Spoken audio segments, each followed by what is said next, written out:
2017 pour le championnat du monde qui était prévu, qui est prévu en Hongrie du 1er au 14 juillet, donc qui a débuté depuis le 1er juillet, dimanche, et tout, malheureusement ne pourra pas prendre part à cette compétition. Et nous avons voulu situer les faits qui emmènent à la non-participation de l'équipe féminine junior de Côte d'Ivoire à cette compétition. Les demandes de visa que nous avons introduites auprès de l'ambassade de France afin de pouvoir obtenir le visa d'entrer dans l'espace Schengen et prendre part à la compétition ont été purement et simplement refusées, ne nous laissant même pas l'occasion d'être en train de pouvoir mener quelques démarches que ce soit. Et donc, ce faisant, la Côte d'Ivoire est obligée de ne pas participer à cette compétition. Comment se fait-il que les visas aient été refusés? Vous avez les passeports devant vous. Les deux motifs évoqués, le premier, c'est que les informations communiquées pour justifier l'obtention et les conditions du séjour envisagées ne sont pas fiables. Deuxième point, votre volonté de quitter le territoire des États membres avant l'expiration du visa n'a pas pu être établie. Nous avons, pour vous situer les faits, avant même d'entamer la procédure de visa, nous avons essayé d'appeler l'ambassade de France. On nous a ramené vers l'adresse email afin que l'on puisse faire un courrier. Donc nous avons fait un courrier à l'ambassade de France pour leur signifier que nous introduisions une demande de visa pour pouvoir aller prendre part au championnat du monde en Hongrie. Nous n'avons pas eu de réponse. Nous avons payé le double des frais de visa. Notamment, nous avons payé la somme de 1 710 000 pour les frais de visa, parce que nous avons dépensé le service mobile des visas ici à la Fédération ivoirienne pour faire l'enrôlement, parce que malheureusement il n'y avait pas de disponibilité pour un rendez-vous au service de visa. Nous avons fait toutes ces démarches. Les passeports qui ont été déposés à l'ambassade de France, notre premier plan de vol était prévu pour le samedi 30, pour un passage par Dubaï et une arrivée en Hongrie. Vous avez ces passeports-là qui sont, ces billets d'avion qu'on avait pris, qui sont là. Le vendredi soir, on était encore en train d'appeler l'ambassade de France, notamment le service des urgences, qui nous disait que nos demandes étaient en train d'être traitées. Jusqu'au samedi midi, on était encore en train d'appeler le service d'urgence de l'ambassade de France, qui nous disait que les dossiers étaient en train d'être traités.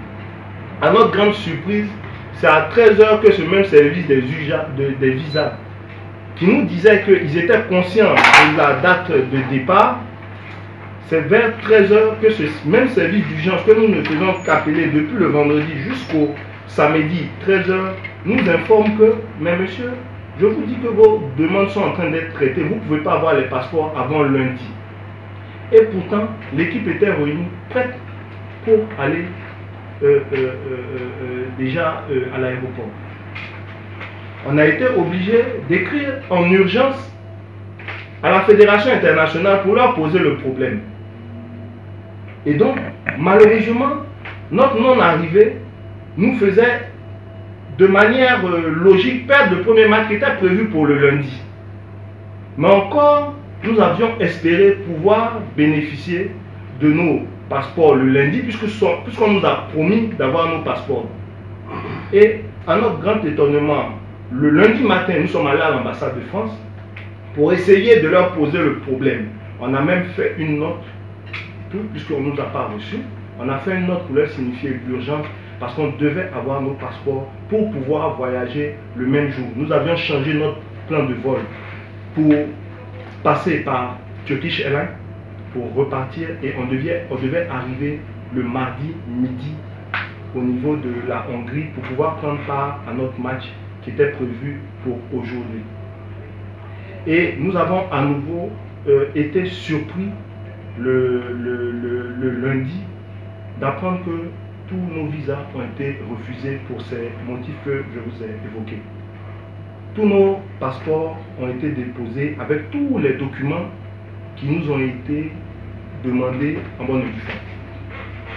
Donc, nous ne comprenons pas pour quel motif on refuserait de nous permettre d'effectuer le voyage.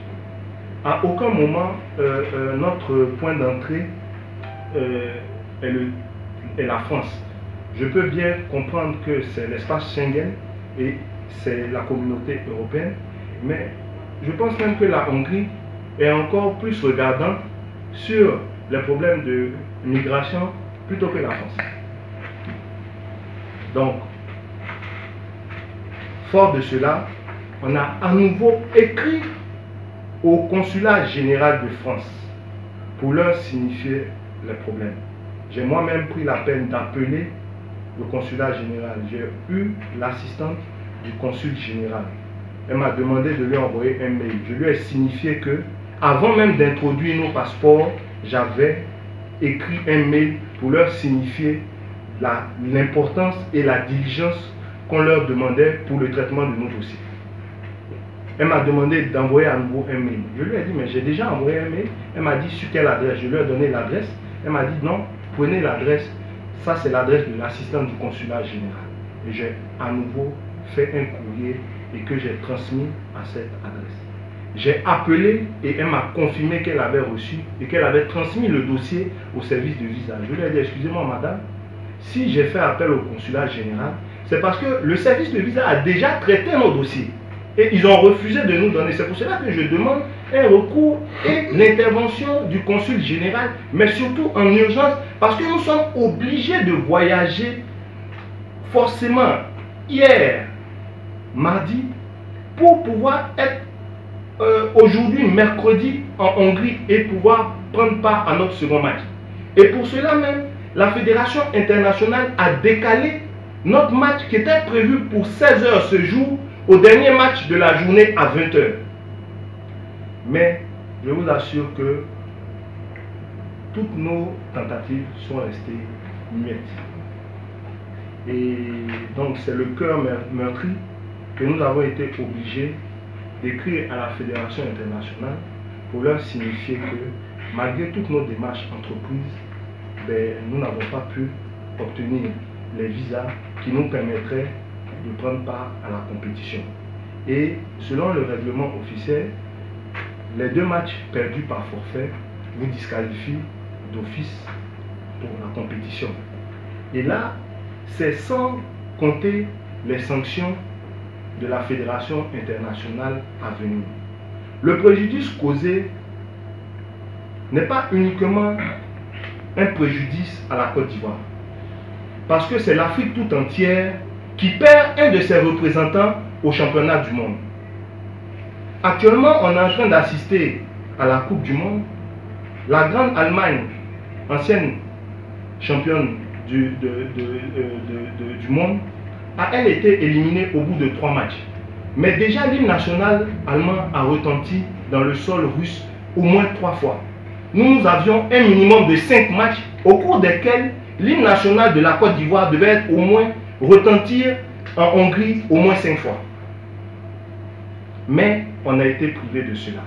Je ne vous parle même pas du préjudice financier, mais je vous parlerai de la détresse de ces enfants qui, lorsqu'on leur a annoncé qu'ils ne pouvaient pas voyager, ne pouvaient même pas se lever pour rentrer chez eux à la maison. Et nous trouvons que c'est vraiment une injustice qui reste sans précédent. C'est une injustice qui reste sans précédent. Raison pour laquelle, chers frères, nous avons souhaité vous rencontrer pour pouvoir situer ces faits, pour que les uns et les autres sachent toutes les démarches qui ont été entreprises afin que la Côte d'Ivoire puisse être présente à ce grand rendez-vous pour être en train de faire honneur à la nation. Ces enfants à qui nous donnons des cours de civisme au cours de leur préparation. Ces enfants qui ont abandonné 2 jours de primes de match pour aller être en train d'utiliser ces primes de match-là pour faire des dons à la permanence de la députée Yasmine lorsqu'il y a eu les sinistrés et venir avec des paquets pour aider. Ces enfants à qui on essaye d'inculquer des valeurs, aujourd'hui, ce sont des enfants qui sont en détresse. Ces enfants qui auraient eu un minimum de primes, qui leur auraient permis d'assurer leur scolarité de l'année prochaine, ces enfants sont en détresse. Et je trouve que l'injustice est vraiment énorme. Donc, nous vous avons fait appel pour vous signifier cette réalité. À côté de cela, la Fédération ivoirienne se réserve vraiment le droit de donner tout de suite, notamment des suites judiciaires à cette affaire.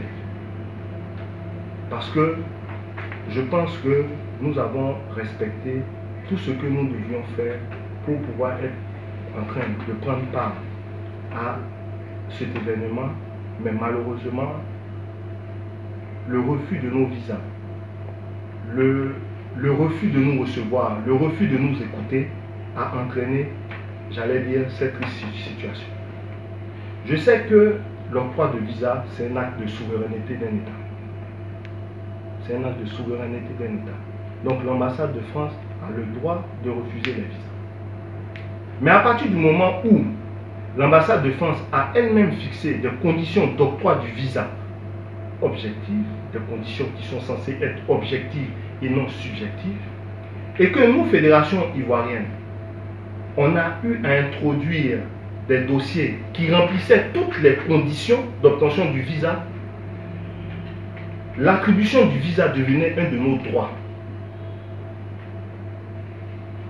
Ça devenait un de nos droits.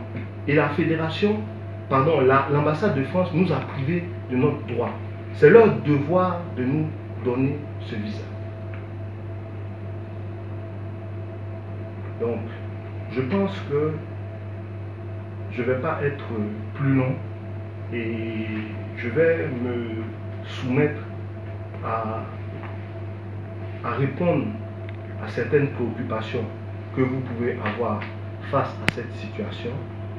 Et comme je dis, c'est une première rencontre que nous aurons et par la suite, nous verrons avec l'évolution de la situation les différentes dimensions que nous devons ou les différentes directions que nous devons prendre. Je vous remercie.